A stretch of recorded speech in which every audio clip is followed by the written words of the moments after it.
Com o coração despedaçado, ela caminhava pelas ruas carregando o paletó do falecido marido, lembrando dos momentos felizes que viveram juntos. Quando avistou um homem em situação de rua em frente à igreja, com pena dele, resolveu lhe dar a peça. Mas quando o homem vestiu o paletó e enfiou a mão no bolso interno, seus dedos tocaram um objeto minúsculo que guardava um segredo perigoso. E seu rosto mudou na mesma hora. O que parecia um simples gesto de caridade se transformou no início de um mistério sombrio, capaz de revelar segredos enterrados com a morte do marido. Segredos que jamais deveriam ter vindo à tona. Olá, queridos.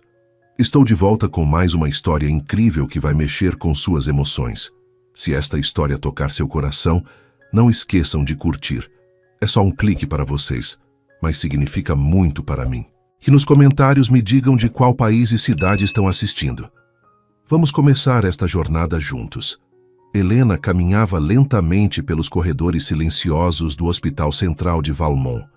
Suas mãos ainda tremiam ligeiramente, reflexo de uma cirurgia particularmente complexa, que havia durado 12 horas.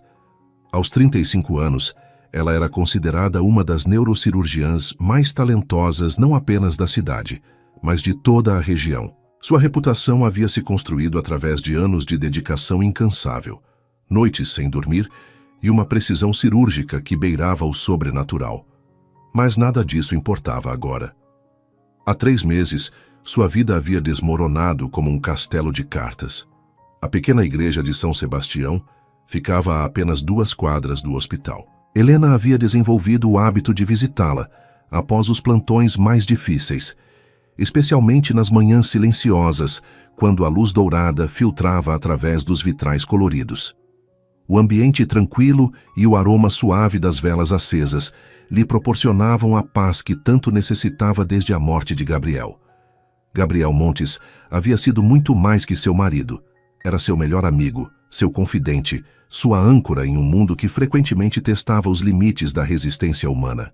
Empresário bem-sucedido, ele trabalhava como diretor de projetos em uma das maiores construtoras da região, a Corporação Silveira. Seus 3 anos de casamento haviam sido os mais felizes da vida de Helena, até aquela manhã terrível de segunda-feira. Gabriel estava viajando para as montanhas próximas, onde a empresa construía um novo complexo residencial. A reunião com os investidores era crucial para o projeto. Helena ainda se lembrava do beijo de despedida, das palavras carinhosas sussurradas em seu ouvido. Quando eu voltar, vamos começar a planejar nossa lua de mel atrasada. Ele nunca voltou. O carro foi encontrado no fundo de um desfiladeiro, completamente destruído pelo fogo. As autoridades determinaram que Gabriel havia perdido o controle do veículo numa curva fechada. O combustível havia se espalhado e o incêndio foi tão intenso que não restou quase nada para ser recuperado, nem mesmo o corpo. Não se preocupe, havia dito o investigador Simas durante o interrogatório. O rio na base do desfiladeiro tem uma correnteza muito forte nesta época do ano. É possível que os restos mortais tenham sido levados pela água, mas garanto que ninguém poderia ter sobrevivido a um incêndio dessa magnitude. Helena acendeu 2 velas na frente do altar principal, uma para Gabriel, outra por sua própria força para continuar vivendo. Fechou os olhos e tentou encontrar algum sentido na tragédia que havia destruído seus sonhos. Foi quando ouviu uma voz suave vinda da entrada da igreja. "Com licença, senhora." Helena se virou e viu um homem jovem sentado nos degraus da entrada. Sua aparência era de quem havia passado muitas noites ao relento. A barba por fazer, os cabelos desgrenhados e as roupas gastas contavam a história de alguém que havia perdido muito na vida. Mas havia algo em seus olhos, uma inteligência que não condiziam com sua situação aparente. "Desculpe incomodar", ele continuou, "mas faz muito frio aqui fora." Helena olhou para a sacola que carregava. Dentro estavam algumas roupas de Gabriel que ela havia decidido doar para instituições de caridade. A jaqueta de couro marrom estava no topo. Gabriel havia usado apenas algumas vezes antes de morrer. "Tome", disse ela, aproximando-se e estendendo a jaqueta. "Era do meu marido. Ele não precisa mais." O homem hesitou por um momento, claramente tocado pela gentileza inesperada. Muito obrigado, senhora. Que Deus a abençoe por sua bondade. Ele vestiu a jaqueta cuidadosamente, e Helena notou como ela se ajustava perfeitamente ao seu corpo. Gabriel não era muito maior que aquele homem. A senhora vem aqui com frequência? Perguntou o estranho. Ultimamente sim, respondeu Helena. Este lugar me traz paz. Entendo perfeitamente. Às vezes precisamos de um refúgio silencioso para processar nossas perdas. Helena ficou surpresa com a eloquência do homem. Havia algo em sua maneira de falar que não combinava com sua aparência de morador de rua. Cuide-se, disse ela antes de entrar novamente na igreja. O homem acenou e começou a se afastar, mas parou abruptamente. Havia enfiado a mão no bolso interno da jaqueta e encontrado algo que não esperava. Lucas Ferreira observou a mulher entrar na igreja antes de examinar o objeto que havia encontrado no bolso da jaqueta. Era um pequeno dispositivo de armazenamento em formato de tigre dourado. Claramente, um pendrive disfarçado como um chaveiro decorativo. Ele não era realmente um mendigo. Lucas trabalhava para Marcos Jaguar Santana, um dos principais controladores do crime organizado na região de Valmont. Sua função oficial era gerente de segurança. Uma descrição vaga que cobria uma variedade de atividades questionáveis, desde investigações particulares até a eliminação de problemas que poderiam comprometer os negócios de Santana. Naquela manhã, Lucas estava em uma missão de reconhecimento. Uma rede ilegal de pessoas havia começado a operar na região, especializando-se em moradores de rua e crianças órfãs.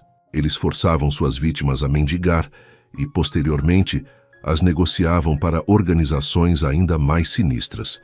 Santana não tolerava competição em seu território, especialmente quando envolvia a exploração de crianças. Lucas havia se disfarçado como morador de rua para se infiltrar na organização e descobrir quem eram os líderes. A igreja era um ponto de encontro conhecido. Muitas pessoas desesperadas procuravam ajuda ali, tornando-se alvos fáceis. Mas o pendrive mudava tudo. Gabriel Montes. Lucas reconheceu o nome nas fotografias de casamento que havia visto no apartamento da mulher quando fez sua pesquisa de rotina. O homem, supostamente, havia morrido em um acidente de carro 3 meses antes. Mas se havia um pendrive escondido em uma jaqueta que ela estava doando. Lucas precisava descobrir o que estava naquele dispositivo. Naquela mesma noite, ele bateu na porta do apartamento de Helena. "Quem é?" perguntou ela através da porta, claramente cautelosa. "Meu nome é Lucas Ferreira. Nos conhecemos na igreja hoje de manhã. Preciso falar com a senhora sobre algo importante." Helena hesitou. O homem parecia completamente diferente, limpo, bem vestido, com aparência profissional. Ela mal o reconheceu. "É realmente você?" perguntou, abrindo a porta com cautela. "Sim, sou eu. Lamento ter mentido sobre minha situação, mas preciso explicar algo importante que descobri." Lucas mostrou sua identidade. Ele realmente trabalhava como investigador particular, embora não mencionasse para quem. "Encontrei algo no bolso da jaqueta que a senhora me deu", disse ele, mostrando o pendrive. "Acredito que isso pode estar relacionado à morte de seu marido." Helena ficou pálida. "O que quer dizer com isso? Posso entrar? Seria melhor conversarmos em particular." Helena permitiu que ele entrasse, mas manteve a porta próxima ao corredor entreaberta. "Trabalho investigando crimes organizados na região", Lucas explicou. "Hoje de manhã estava em uma operação para identificar uma rede ilegal de pessoas. Quando encontrei este dispositivo, percebi que pode conter informações importantes." "Gabriel nunca me falou sobre nenhum pendrive", disse Helena, pegando o objeto de suas mãos. "Eu sempre verificava os bolsos de suas roupas antes de lavá-las. Ele costumava esquecer cartões e documentos." "É possível que ele tenha escondido propositalmente", sugeriu Lucas. "Senhora, posso fazer uma pergunta delicada? Como exatamente seu marido morreu?" Helena respirou fundo. "Acidente de carro. Ele estava indo para uma reunião nas montanhas. O carro saiu da estrada e foi destruído pelo fogo." "E o corpo nunca foi encontrado?" "O fogo foi muito intenso. A polícia disse que os restos mortais provavelmente foram levados pela correnteza do rio." Lucas assentiu pensativamente. Senhora Helena, acredito que seria prudente examinarmos o conteúdo deste pendrive juntos. Se há informações sensíveis aqui, pode ser perigoso para a senhora manusear sozinha. Helena conectou o dispositivo no laptop de Gabriel. O sistema imediatamente pediu uma senha. Tente a data de nascimento dele, sugeriu Lucas. Para surpresa de ambos, funcionou. O pendrive se abriu, revelando várias pastas organizadas por datas e códigos numéricos. Isso são relatórios financeiros, murmurou Helena abrindo o primeiro arquivo. Mas conforme exploravam o conteúdo, ficou claro que não se tratava de relatórios empresariais comuns. Os documentos continham evidências detalhadas de fraude financeira, lavagem de dinheiro e esquemas de corrupção envolvendo a Corporação Silveira e várias outras empresas da região. Meu Deus, sussurrou Helena. Gabriel descobriu tudo isso? E pelo que estou vendo aqui, disse Lucas, ele estava planejando entregar estas informações às autoridades. Você acha que alguém terminou com a vida do meu marido por causa disso? Lucas olhou para ela com seriedade.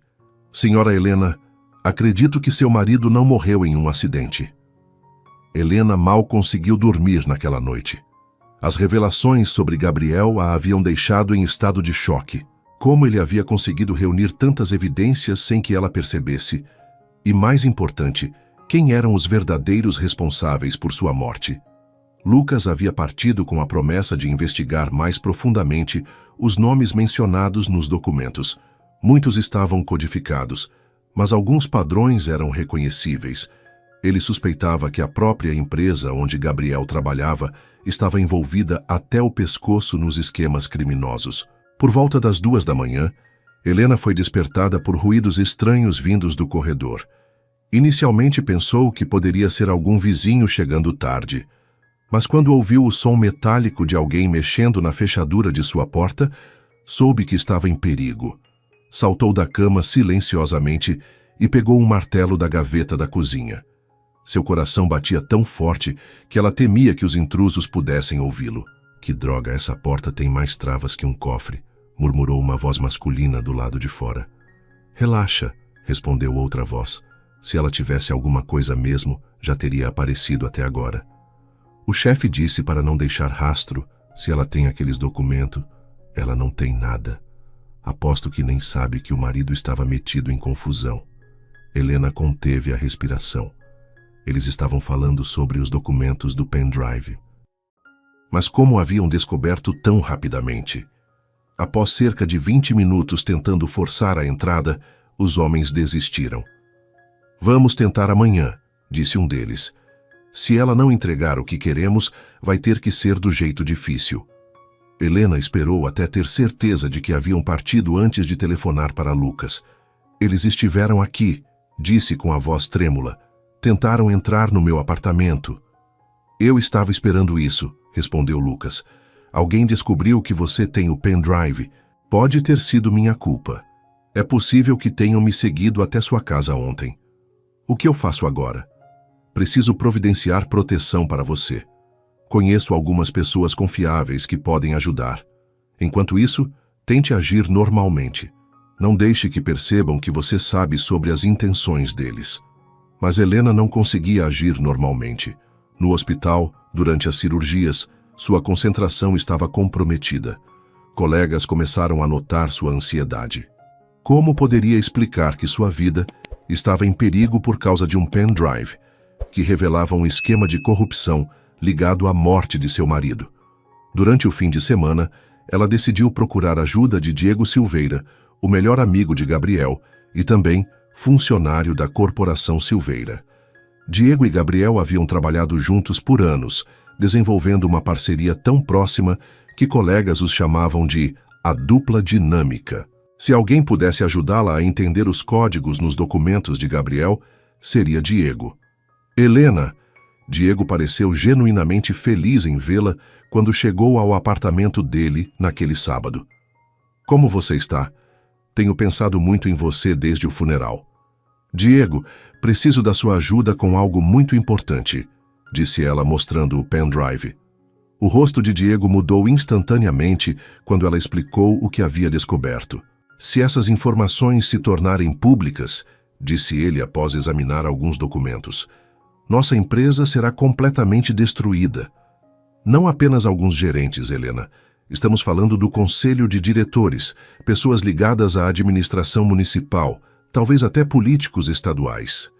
Mas essas pessoas terminaram com a vida do Gabriel, protestou Helena. Elas precisam ser punidas.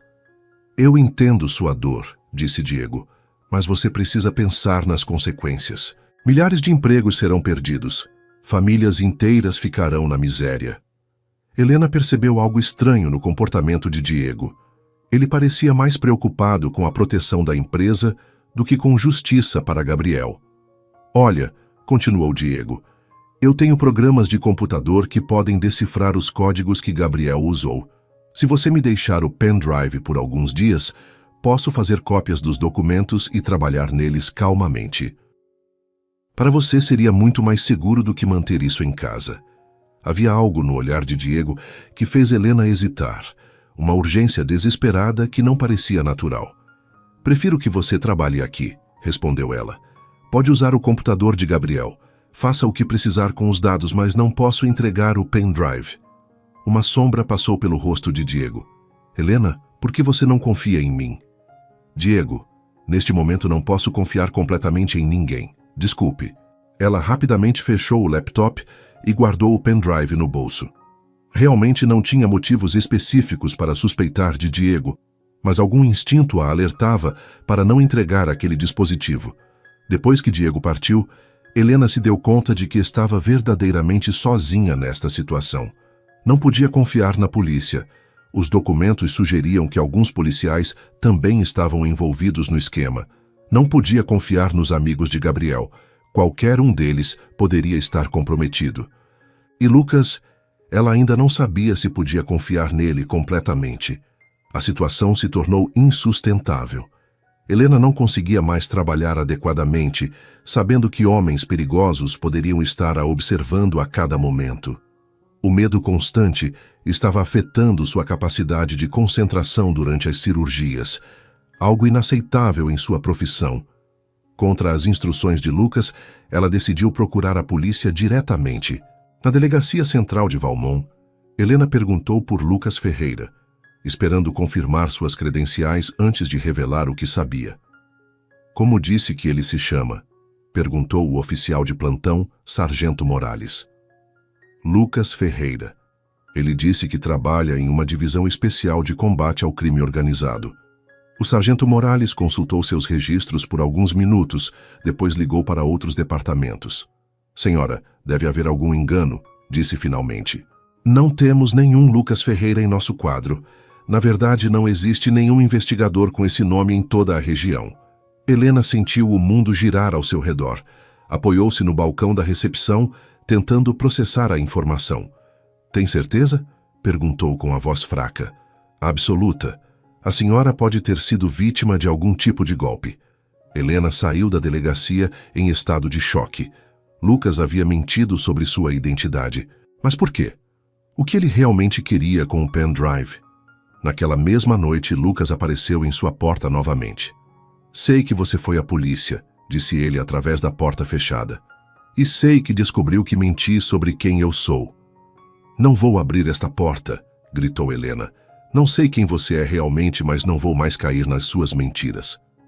Helena, por favor, me deixe explicar. Você está em perigo real. Como vou saber que não é você quem está me ameaçando? Lucas suspirou profundamente. Está bem, vou contar a verdade. Eu trabalho para Marcos Santana. Você já ouviu esse nome? Helena sentiu um frio na espinha. Marcos Jaguar Santana era notório na região. Um criminoso poderoso que controlava várias atividades ilegais, mas que, curiosamente, nunca havia sido preso. Havia rumores de que ele tinha contatos em altos escalões do governo. Você é um bandido, disse ela através da porta. Não exatamente, respondeu Lucas. Trabalho para Santana, mas minha função é manter a ordem em seu território. Ele não permite certas atividades, especialmente a rede ilegal de pessoas e exploração de crianças. E eu deveria acreditar nisso? Helena, quando examinei os documentos no pendrive, reconheci alguns endereços. São orfanatos e abrigos, onde, segundo nossas informações, crianças têm desaparecido. Os administradores desses lugares negociam os órfãos para redes de exploração. Helena escutava através da porta, tentando decidir se deveria acreditar nele. Seu marido havia descoberto essa conexão, continuou Lucas. As empresas que ele estava investigando financiam esses orfanatos como fachada de caridade, mas, na verdade, estão lucrando com a rede ilegal de pessoas. Mesmo que isso seja verdade, disse Helena, como posso confiar em você depois de todas as mentiras? Porque preciso desses documentos para parar essa organização. Santana tem acesso a pessoas na administração que podem fechar esses orfanatos e prender os responsáveis. Mas precisamos dos nomes exatos. Helena permaneceu em silêncio por vários minutos. Não, disse finalmente. Se isso é realmente tão sério, então deve ser tratado pela polícia oficial, não por criminosos. Lucas tentou argumentar mais, mas Helena se recusou a abrir a porta. Finalmente, ele desistiu e partiu.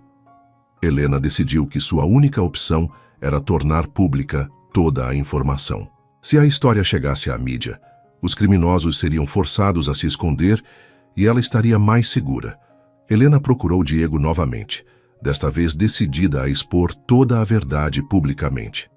Você estava certo sobre não esconder essa informação, disse Diego quando ela telefonou. Tenho um contato na televisão local, um jornalista investigativo muito respeitado. Podemos organizar uma reportagem especial. Quando posso encontrar com ele? Perguntou Helena. Deixe comigo. Vou organizar tudo. Você só precisa aparecer no local e horário que eu marcar. Algumas horas depois, Diego ligou com os detalhes. O encontro seria à noite, em uma área mais isolada próxima ao rio, onde o jornalista poderia filmar sem ser interrompido. Por que não no estúdio da televisão? Perguntou Helena. Por segurança, explicou Diego. Se essas pessoas realmente terminaram com a vida do Gabriel, é melhor não dar a eles uma chance de interferir na reportagem. Helena concordou e se preparou para o encontro, levando o laptop de Gabriel e o pendrive.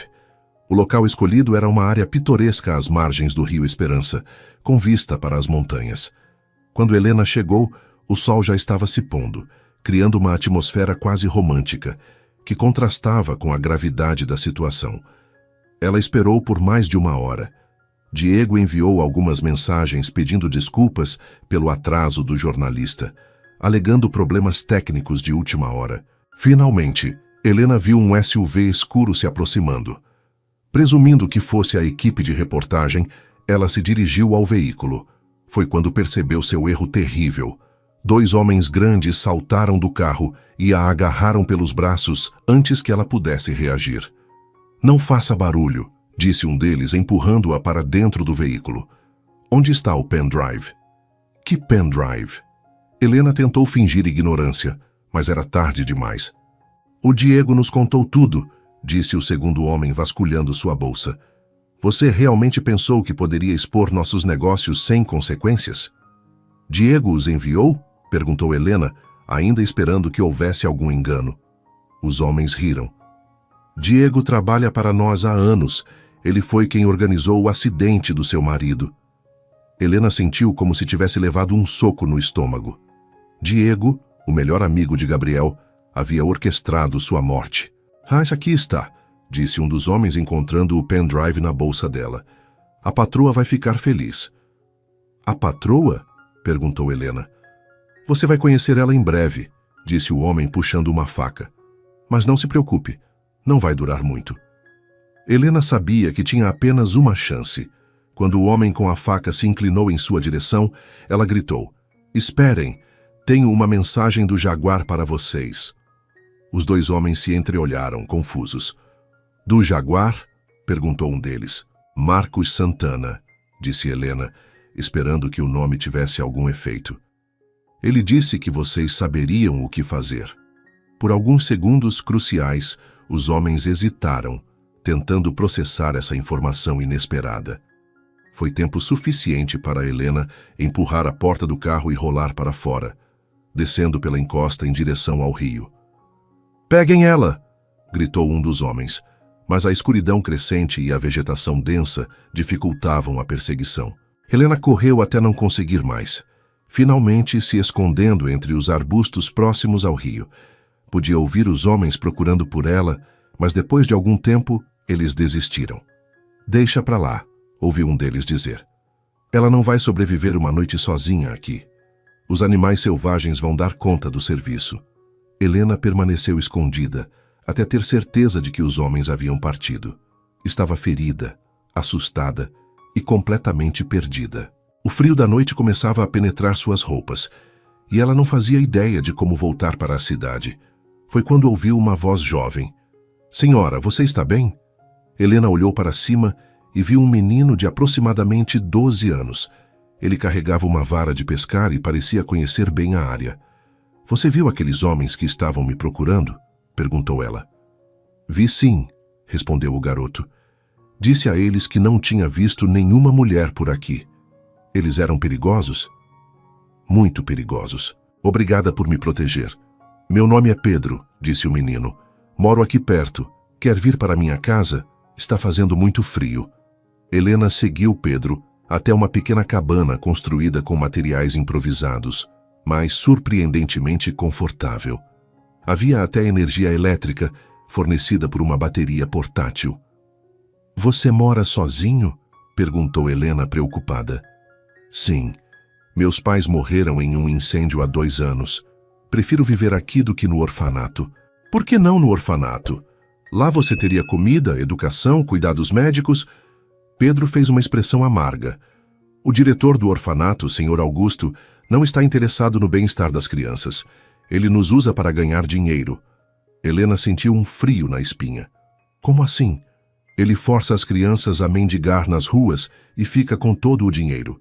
E algumas crianças desaparecem. Ele diz que foram adotadas, mas eu sei que é mentira." "Como você sabe?" "Porque eu passei uma semana com uma família que supostamente ia me adotar. Eles não queriam um filho. Queriam alguém para trabalhar de graça. Tinham outras 7 crianças, todas forçadas a trabalhar e mendigar. Quando tentei fugir, eles me maltrataram." Helena abraçou o menino, sentindo uma raiva crescente contra todo o sistema corrupto que havia destruído tantas vidas inocentes. "Pedro, o que você diria se eu pudesse te dar uma vida melhor? Uma família de verdade?" O menino olhou para ela com olhos cheios de esperança, mas também de ceticismo. "Você realmente faria isso?" "Eu faria", disse Helena, e pela primeira vez em meses sentiu um propósito real. "Mas primeiro preciso resolver alguns problemas muito sérios." Durante os dias seguintes, Helena se escondeu na cabana de Pedro, enquanto planejava sua próxima estratégia. Ela havia perdido o pendrive, mas ainda tinha conhecimento suficiente sobre o esquema para causar problemas. Lucas encontrou Helena 3 dias depois. Ele havia estado procurando por ela desde que soube do encontro fracassado com os supostos jornalistas. "Pensei que você havia morrido", disse ele claramente aliviado. "Quase morri", respondeu Helena. "Diego me traiu. Ele está trabalhando com os criminosos." "Eu suspeitava disso", disse Lucas. "Quando soube que você havia desaparecido, investiguei Diego mais profundamente. Ele tem ligações financeiras com várias das empresas mencionadas nos documentos." "Eles pegaram o pendrive", disse Helena. "Não se preocupe. Santana tem outros recursos para investigar essas pessoas. O que importa agora é garantir sua segurança." Helena olhou para Pedro, que observava a conversa silenciosamente. "Lucas, quero fazer um acordo com você e Santana. Vou ajudar vocês a expor essa rede ilegal de pessoas, mas em troca, quero proteção e ajuda para adotar Pedro oficialmente." Lucas olhou para o menino. "Ele é um dos órfãos que fugiram do sistema?" "Sim, e ele tem informações valiosas sobre como o esquema funciona." "Acredito que Santana concordará com esses termos", disse Lucas. Nas semanas seguintes, Helena trabalhou discretamente com Lucas para reunir evidências contra a rede criminosa. Pedro forneceu detalhes cruciais sobre as operações do orfanato, incluindo nomes de funcionários corruptos e famílias que compravam crianças. A operação final foi executada com precisão militar.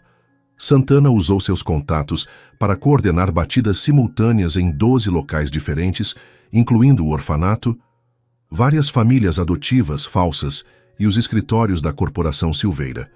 Diego foi preso tentando fugir do país com uma mala cheia de dinheiro. Durante o interrogatório, ele confessou tudo, incluindo seu papel na morte de Gabriel. Gabriel havia descoberto nosso esquema, admitiu Diego. Ele estava planejando entregar evidências ao Ministério Público. Não tivemos escolha a não ser eliminar a ameaça. Como vocês encenaram o acidente? Perguntou o investigador. Sabotamos os freios do carro dele. Conhecíamos a rota que ele sempre fazia para as montanhas. Quando ele tentou fazer a curva, não conseguiu parar. O fogo foi para destruir qualquer evidência da sabotagem. Helena assistiu ao interrogatório através de um vidro espelhado, sentindo uma mistura de tristeza e satisfação. Finalmente, Gabriel teria justiça. As investigações revelaram uma rede de corrupção ainda maior do que Helena havia imaginado. A Corporação Silveira estava no centro de um esquema que envolvia 3 ministérios do governo estadual, 12 empresas de fachada e mais de 20 orfanatos em 5 cidades diferentes. O Sr. Augusto, diretor do orfanato onde Pedro havia sofrido, foi um dos primeiros a ser preso. Durante a busca em sua residência, as autoridades encontraram arquivos detalhados sobre cada criança negociada, idades, características físicas e valores cobrados das famílias compradoras. Algumas crianças valiam mais que outras, explicou o investigador Ramos a Helena. Crianças mais novas, especialmente meninas, eram negociadas por valores absurdos para famílias em outros países. E o dinheiro? Perguntou Helena. Era lavado através de doações falsas para obras de caridade. A Corporação Silveira recebia isenções fiscais enormes enquanto financiava essa rede ilegal de pessoas. Mas a revelação mais chocante ainda estava por vir. Durante uma busca no escritório particular de Diego, os investigadores encontraram um cofre escondido atrás de uma estante de livros. Dentro dele, havia documentos que provavam que Gabriel não havia descoberto o esquema por acaso. Ele estava sendo investigado há meses, revelou Lucas a Helena. Gabriel suspeitava que algo estava errado e havia contratado um detetive particular para investigar as finanças da empresa. Ele nunca me contou nada disso, disse Helena, sentindo-se traída mais uma vez, porque ele estava tentando protegê-la. Gabriel sabia que se descobrissem que ele estava investigando, todos estariam em perigo. Os documentos mostravam que Gabriel havia reunido evidências por mais de 6 meses, trabalhando secretamente com um contador forense que descobriu as discrepâncias nos registros financeiros. O contador também morreu, disse Lucas sombriamente. 3 semanas antes de Gabriel. Oficialmente foi um ataque cardíaco, mas agora sabemos que foi envenenamento. Helena se deu conta de que Gabriel havia sido muito mais corajoso do que ela imaginava. Ele sabia dos riscos, mas escolheu lutar contra a injustiça, mesmo sabendo que poderia custar sua vida. O julgamento da rede criminosa se tornou o caso mais acompanhado na história da região de Valmont. Helena foi chamada para testemunhar como testemunha principal, e sua história comoveu não apenas o júri, mas toda a população que acompanhava o caso pela televisão. Pedro também testemunhou, descrevendo com detalhes perturbadores como as crianças eram tratadas no orfanato e nas famílias falsas. Sua coragem em falar publicamente inspirou outras vítimas a se apresentarem.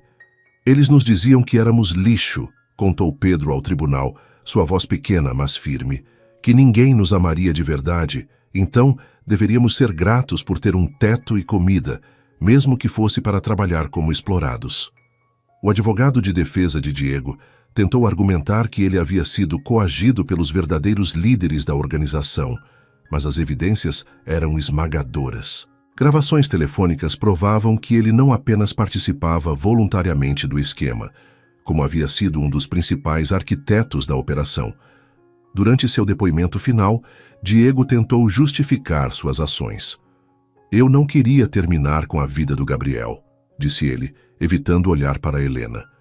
Ele era meu melhor amigo, Mas ele não entendia que estava ameaçando centenas de empregos, famílias inteiras que dependiam da empresa. Famílias que dependiam de dinheiro sujo, retrucou o promotor. Dinheiro ganho com o sofrimento de crianças órfãs. O sistema estava funcionando, insistiu Diego. As crianças tinham onde morar, as famílias recebiam mão de obra, todos ganhavam. Exceto as crianças, disse Helena levantando-se na galeria. Exceto as vítimas que vocês tratavam como mercadoria. O juiz bateu o martelo para restaurar a ordem, mas permitiu que Helena continuasse. Você tirou a vida do meu marido porque ele tinha consciência, disse ela, olhando diretamente para Diego. Porque ele se recusou a fechar os olhos para o sofrimento de inocentes. E agora, você tenta justificar isso falando de empregos e economia? Diego baixou a cabeça, finalmente compreendendo a magnitude de seus crimes. As sentenças foram severas. Diego recebeu 25 anos de prisão por homicídio premeditado, rede ilegal de pessoas e formação de quadrilha. O senhor Augusto foi condenado a 30 anos pelos mesmos crimes, além de má conduta contra menores. Dezenas de outros conspirados receberam sentenças que variavam de 5 a 20 anos. Mas a maior vitória não foi legal. 6 meses após o julgamento, Helena estava no cartório de registro civil, assinando os papéis finais da adoção de Pedro. Lucas estava ao lado dela como testemunha, sorrindo enquanto observava o momento. Como se sente sendo oficialmente meu filho? Perguntou Helena a Pedro. Como se finalmente tivesse uma família de verdade, respondeu o garoto abraçando-a. Durante o processo de recuperação das crianças resgatadas da rede ilegal, Helena havia se voluntariado como médica para examinar e tratar as vítimas. Foi quando percebeu que queria fazer mais do que apenas adotar Pedro. Queria dedicar sua vida a ajudar crianças vulneráveis. Ela havia usado sua parte da indenização, recebida da Corporação Silveira, para estabelecer a Fundação Gabriel Montes, uma organização dedicada a proteger órfãos e crianças em situação de risco. A fundação operava 3 abrigos modernos na região, com psicólogos, educadores e cuidados médicos adequados. Lucas havia se afastado do mundo do crime organizado após a operação. Com a recomendação de Santana, que respeitava sua integridade, ele abriu uma agência de investigação particular legítima, especializando-se em casos de pessoas desaparecidas e proteção de testemunhas. Sabe, disse Lucas a Helena, enquanto deixavam o cartório, quando encontrei aquele pendrive nunca imaginei que mudaria tantas vidas. Às vezes as coisas mais importantes acontecem quando menos esperamos, respondeu Helena. Durante a operação para desmantelar a rede criminosa, Helena e Lucas haviam desenvolvido um relacionamento próximo baseado em confiança mútua e objetivos compartilhados. O que começou como uma parceria de conveniência havia se transformado em algo mais profundo. Pedro, disse Lucas ajoelhando-se na altura do menino, que tal se eu te ensinar a pescar neste fim de semana? Conheço alguns lugares melhores que aquele rio onde você morava. Você vai morar com a gente agora? Perguntou Pedro com esperança. Helena e Lucas trocaram olhares. Eles haviam conversado sobre essa possibilidade, mas queriam ter certeza de que Pedro se sentia confortável com a ideia. Se você quiser, disse Lucas, mas apenas se você realmente quiser. Esta é sua família agora e sua opinião é a mais importante. Eu quero, disse Pedro sem hesitar. Sempre quis ter um pai e uma mãe de verdade. 3 meses depois, Helena e Lucas se casaram em uma cerimônia simples na igreja de São Sebastião, o mesmo local onde tudo havia começado. Pedro foi o pajem, orgulhoso em seu primeiro terno novo. Durante a cerimônia, Helena olhou para o altar onde costumava acender velas pela memória de Gabriel. Agora, ela acendia velas de gratidão, por ter encontrado justiça, por ter salvado Pedro e por ter descoberto que era possível amar novamente após uma perda devastadora. Gabriel teria ficado orgulhoso, sussurrou ela para Lucas durante a troca de votos. Ele estaria, concordou Lucas. Ele deu a vida para expor a verdade, e essa verdade salvou centenas de crianças. Enquanto Helena construía sua nova vida, os responsáveis pelos crimes enfrentavam as consequências de suas ações. Diego não se adaptou bem à prisão. Acostumado a uma vida de privilégios e conforto, ele lutava para sobreviver em um ambiente onde sua reputação como alguém que explorava crianças o tornava um alvo constante.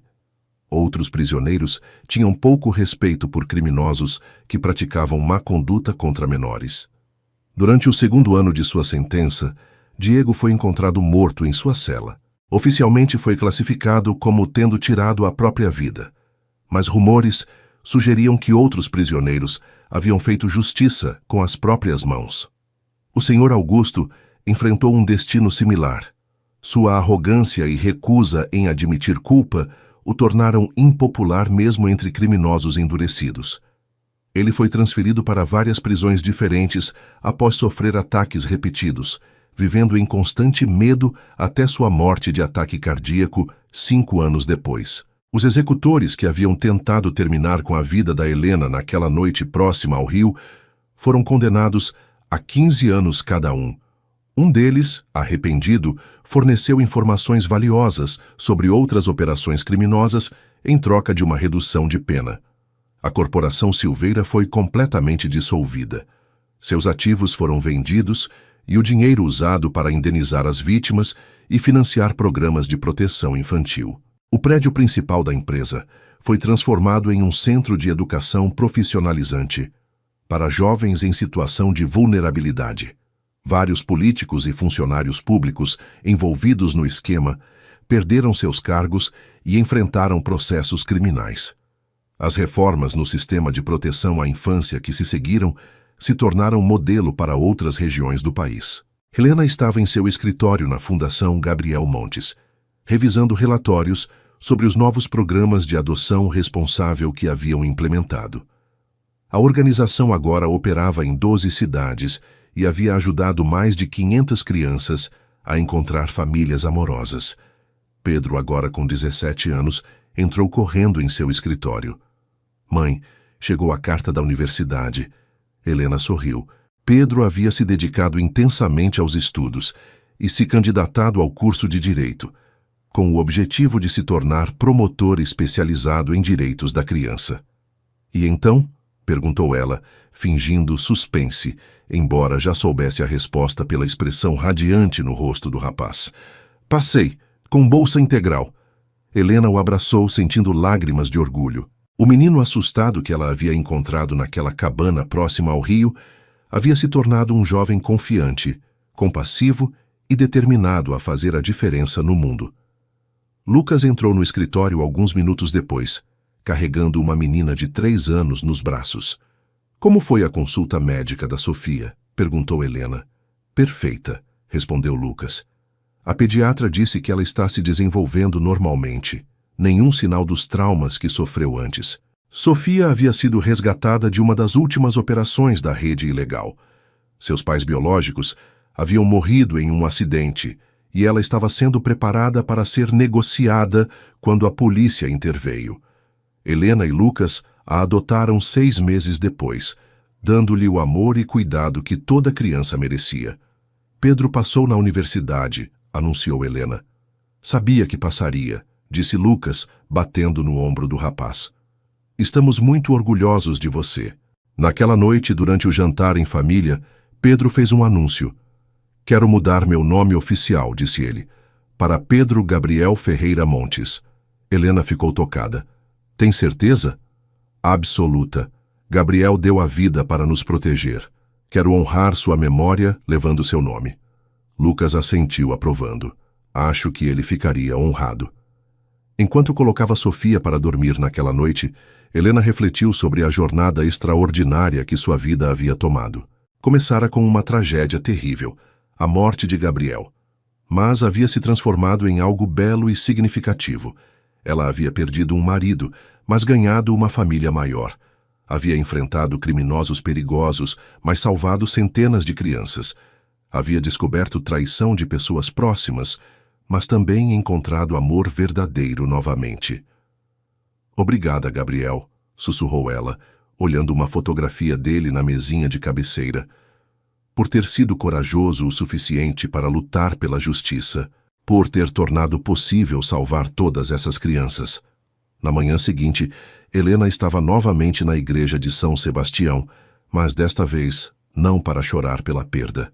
Ela acendia velas de gratidão pela família que havia encontrado, pela justiça que foi feita e pelas centenas de crianças que agora tinham esperança de um futuro melhor. Quando saiu da igreja, viu um homem jovem sentado nos degraus da entrada. Ele parecia perdido, com roupas gastas e aparência de quem havia passado a noite na rua. Helena se aproximou dele, sentindo um déjà vu poderoso. "Está precisando de ajuda?" perguntou ela. O homem olhou para ela com olhos desesperados. "Minha irmã desapareceu há 3 dias. Ela tem apenas 16 anos. A polícia diz que provavelmente fugiu de casa, mas eu sei que algo aconteceu com ela." Helena se sentou ao lado dele nos degraus da igreja. "Como se chama?" perguntou ela. Marcos Silva. "Marcos, meu nome é Helena, e eu conheço alguém que pode ajudar você a encontrar sua irmã." Enquanto discava o número de Lucas, Helena sorriu interiormente. A vida havia lhe ensinado que, às vezes, os encontros mais casuais podem mudar tudo. Um simples ato de bondade, dar um paletó a um mendigo, havia desencadeado uma série de eventos que salvaram centenas de vidas. Talvez este fosse o início de outra jornada de justiça e redenção. A história de Helena nos ensina que a verdadeira coragem não está na ausência do medo, mas na escolha de fazer o que é certo, mesmo quando estamos aterrorizados. Um gesto simples de compaixão, doar o paletó do marido falecido a um estranho necessitado, revelou uma conspiração que destruía vidas inocentes e permitiu que a justiça finalmente prevalecesse. Gabriel não morreu em vão.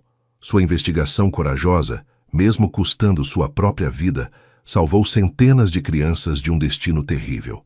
E Helena, transformando sua dor em propósito, garantiu que o sacrifício dele tivesse significado duradouro. Às vezes, quando tudo parece perdido, quando a injustiça parece triunfar, é importante lembrar que a verdade sempre encontra um caminho para a luz, e que cada ato de bondade, por menor que pareça, pode ser a fagulha que inicia uma transformação extraordinária no mundo.